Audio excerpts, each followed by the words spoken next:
सिंह आप सभी का स्वागत करती हूँ हमारे प्रबल आईएएस एकेडमी के इस ऑनलाइन सफर में, जहाँ हम रोज लेकर आते हैं आप सभी के लिए यूपीएससी मेंस एग्जाम्स के कुछ बहुत इम्पोर्टेंट क्वेश्चंस और उनके आंसर्स भी, वो भी पूरी एनालिसिस के साथ। तो अगर आपने अभी तक हमारे चैनल को सब्सक्राइब नहीं किया या फिर लाइक नहीं किया तो जाइए सबसे पहले हमारे चैनल को सब्सक्राइब कीजिए और नीचे दिए हुए बेल आइकन पर क्लिक करना ना भूलें, ताकि हमारे चैनल से रिलेटेड लेटेस्ट अपडेट्स आप सभी को कंटिन्यूअसली मिलती रहे। तो चलिए चलते हैं आज के क्वेश्चन की तरफ। जजों को नियुक्त करने की कॉलेजियम प्रणाली क्या है?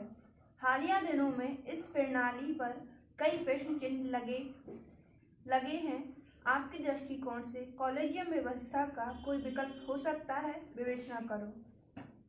आंसर: कॉलेजियम सिस्टम वह प्रक्रिया है जिससे सुप्रीम कोर्ट और हाई कोर्ट के जजों की नियुक्ति और तबादले किए जाते हैं। कॉलेजियम में भारत के चीफ जस्टिस और सुप्रीम कोर्ट के 4 वरिष्ठतम जज शामिल होते हैं। इसी तरह हाई कोर्ट में जजों की नियुक्ति की सिफारिश हाई कोर्ट के चीफ जज और 2 सीनियर जजों का कॉलेजियम करता है। न्यायिक प्रणाली में लोकतंत्र स्थापित करने के लिए साल 1993 में कॉलेजियम सिस्टम को लागू किया गया और साल 1998 में इस प्रणाली का देश के तत्कालीन राष्ट्रपति ने विस्तार दिया। किंतु वर्तमान कॉलेजियम सिस्टम अपने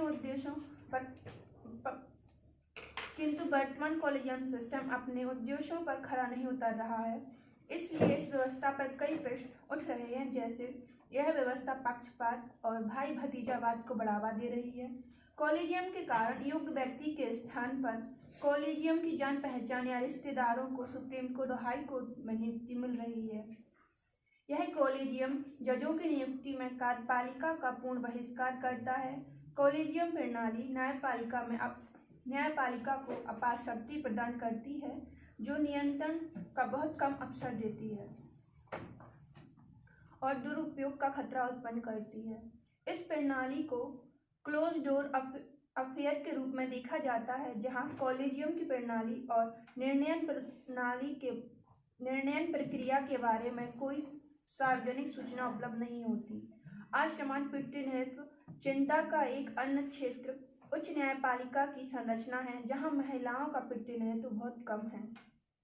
मेरे अनुसार कॉलेजियम का अन्य विकल्प राष्ट्रीय न्यायिक नियुक्ति आयोग हो सकता था, किंतु सुप्रीम कोर्ट ने इस आधार पर खारिज कर दिया कि यह न्यायपालिका स्वतंत्रता के लिए खतरा है।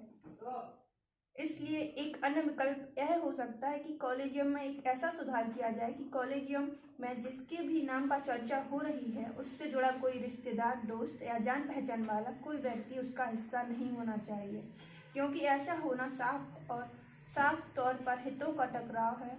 कॉलेजियम का सचिवालय होना चाहिए, जहां बैठकों में क्या चर्चा हो रही है उसका रिकॉर्ड रखा जाना चाहिए, किस आधार पर नियुक्ति हुई, इन सब की जानकारी होनी चाहिए। निष्कर्ष: यह अत्यंत महत्वपूर्ण है कि न्यायपालिका स्वतंत्र होकर कार्य करे और न्यायपालिका को कोई अन्य कारक प्रभावित न करे। इसलिए न्यायपालिका में नियुक्तियों को पारदर्शी बनाने हेतु न्यायपालिका में सुधार किया जाना अति महत्वपूर्ण है। Thank you.